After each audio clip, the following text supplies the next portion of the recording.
नमस्कार दोस्तों, मैं गोविंद विश्वास आप सभी का इस चैनल पे एक बार फिर से स्वागत करता हूं। आज हमारे साथ जो नए लोग जुड़े हैं वो चैनल को सब्सक्राइब कर लें और बेल आइकन को ज़रूर दबाएं और वीडियो को अंत तक देखें और दूसरों से शेयर ज़रूर करें। तो आज हमारे साथ उपस्थित है मैत्री नंदी, जो कि कोलकाता से हैं और मैत्री जी का जन्मदिन है, तो जन्मदिन की बहुत सारी शुभकामनाएं मैत्री जी आपका बहुत बहुत स्वागत है इस प्रोग्राम में, जिसका नाम है अपनी कहानी अपनी ज़ुबानी। तो हम जानना चाहते हैं आपका बचपन कहाँ बीता, आपकी स्कूलिंग कहाँ हुई, आपका एजुकेशन कैसे हुआ, इस फील्ड के प्रति आपकी रुचि कैसे बढ़ी, उस विषय में आप दर्शकों से ज़रूर कुछ शेयर कीजिएगा। नमस्कार, मैं मैत्री नंदी एक आर्टिस्ट हूँ। ओरिजिनली फ्रॉम वेस्ट बंगाल, लेकिन लास्ट 30 इयर्स से दिल्ली एनसीआर में रहती हूँ।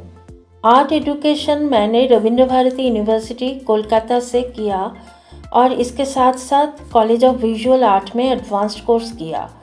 मैंने रविंद्र संगीत का तालीम प्रसिद्ध गायक सुबिनय रॉय से लिया, जो मुझे परवर्ती काल में सेल्फ रियलाइजेशन और मेरे विजुअल लैंग्वेज का फिलोसॉफी में रिचनेस लाए हैं।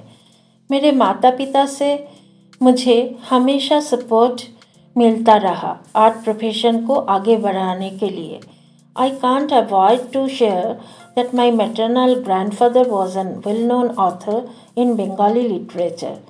His notable work is Thakumar Jhuli. In his introduction, Rabindranath Tagore himself prefaced his work. मुझे लगता है मेरे अंदर क्रिएटिविटी का भावनाएं वहीं से प्राप्त हुआ है। मेरे लिए काम जिंदा रहने का एक अनिवार्य हिस्सा है। मेरे काम ही मेरी पहचान है।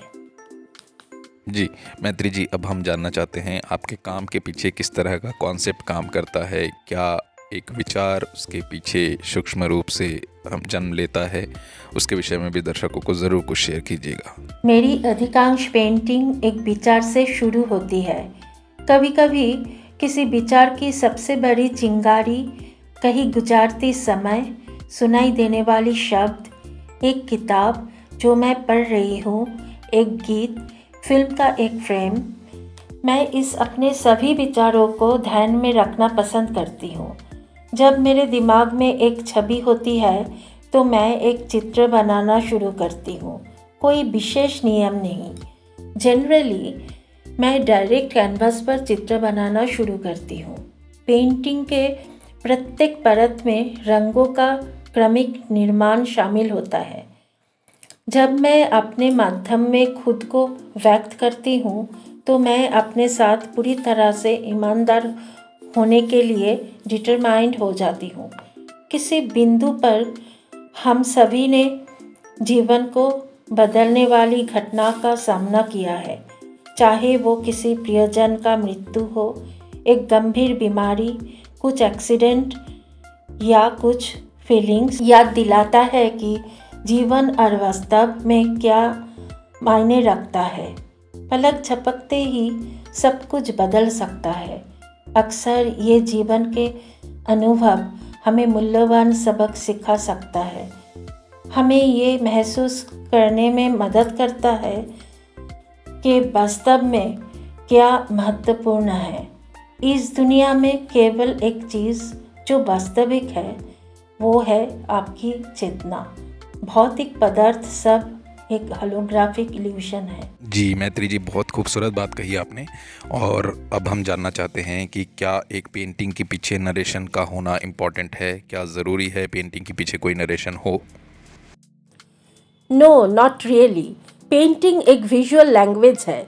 अक्सर narration enrich the viewers understanding and appreciation of a painting. मेरे दृष्टिकोण से आर्टिस्ट एंड आर्ट व्यूअर्स के साथ आर्ट का अद्भुत इंटरेक्शन होता है। ये परिपूरक भी है। हर कलाकार चाहता है कि उसके काम की तारीफ हो।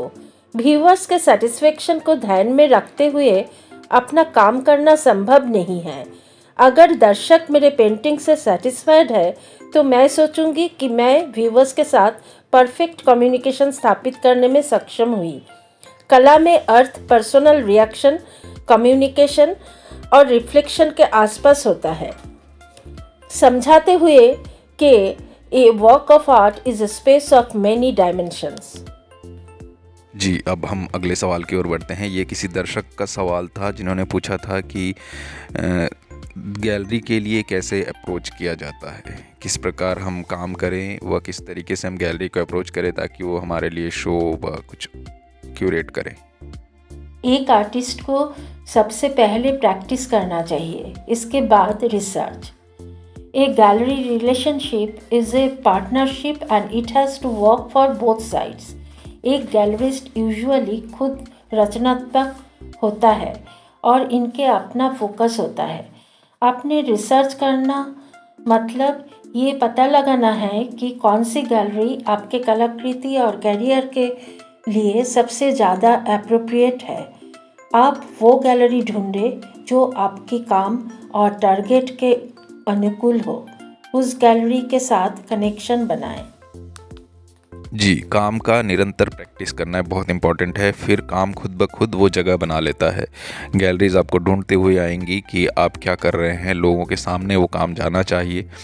फिर उसके बाद एक बात और आती है कि क्या समाज को कलाकार बदल सकता है और किस प्रकार समाज को कलाकार बदल सकता है, उस विषय में भी ज़रूर कुछ बताइएगा, क्योंकि समाज के प्रति एक कलाकार की जिम्मेदारी होती है जिसे सभी कलाकार को निभाना चाहिए, क्योंकि वो आसपास के जो भी चीज़ों से जुड़ा हुआ आता है या अपने आसपास के जो भी एनवायरनमेंट में होता है उसके प्रति एक जिम्मेदार व्यक्ति की तरह उसकी एक जिम्मेदारी होती है। तो उस विषय में भी ज़रूर कुछ अपनी बात रखिएगा।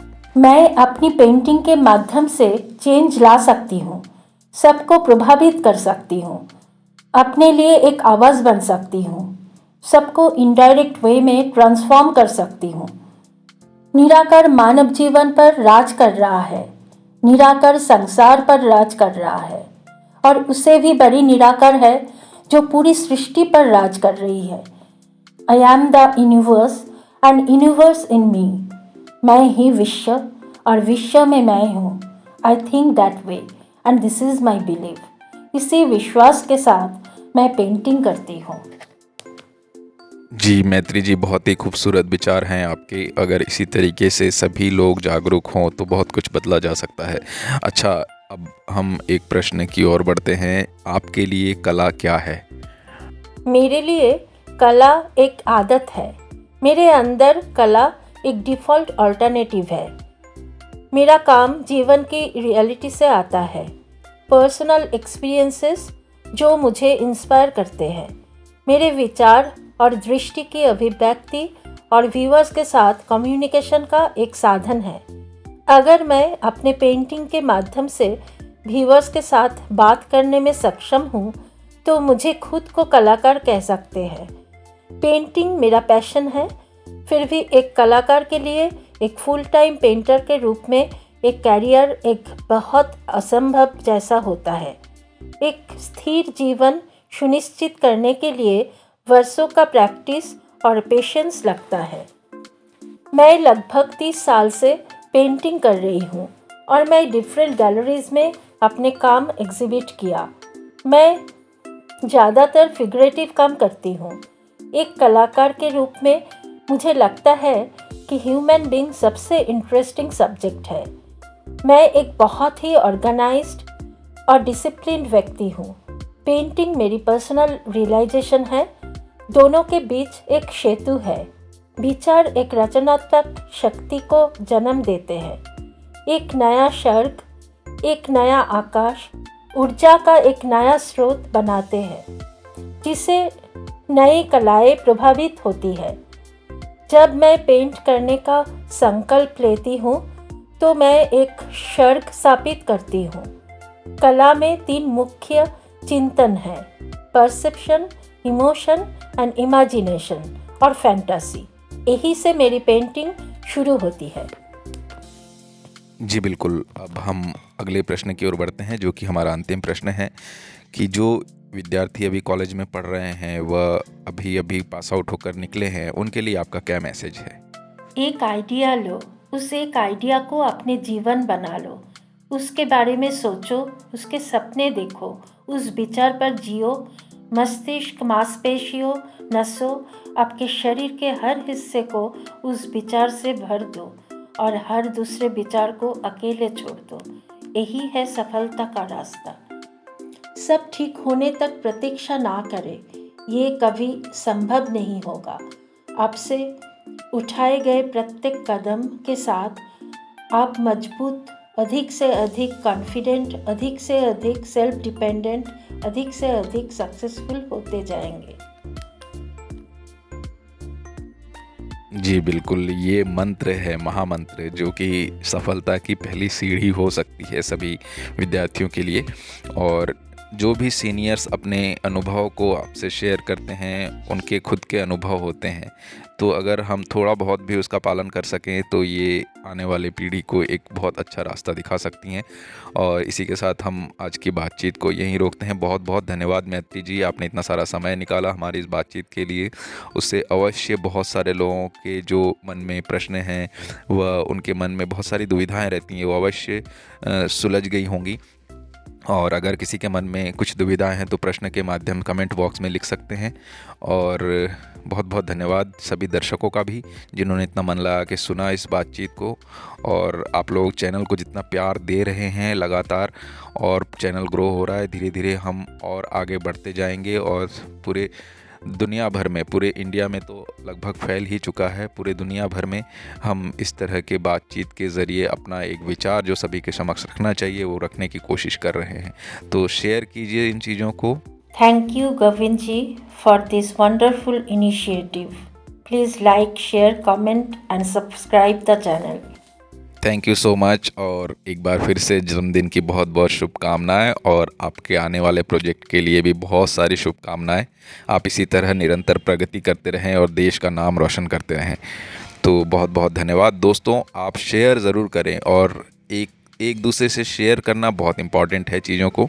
और इससे हमें पता चलता है कि जो आर्ट के प्रति एक रुचि है, वो लोगों को जागरूक करने के जो इस प्रयास में आप लोग भी कितने भागीदार हैं, वो भी बहुत इम्पॉर्टेंट है। तो आप लोग शेयर ज़रूर करें, अपने घर वालों से भी शेयर करें कि किस तरह के काम लोग कर रहे हैं, किस तरह के काम आर्टिस्ट कर रहे हैं। तो इसी के साथ हम आज की बातचीत को यहीं रोकते हैं। नमस्कार, जय हिंद।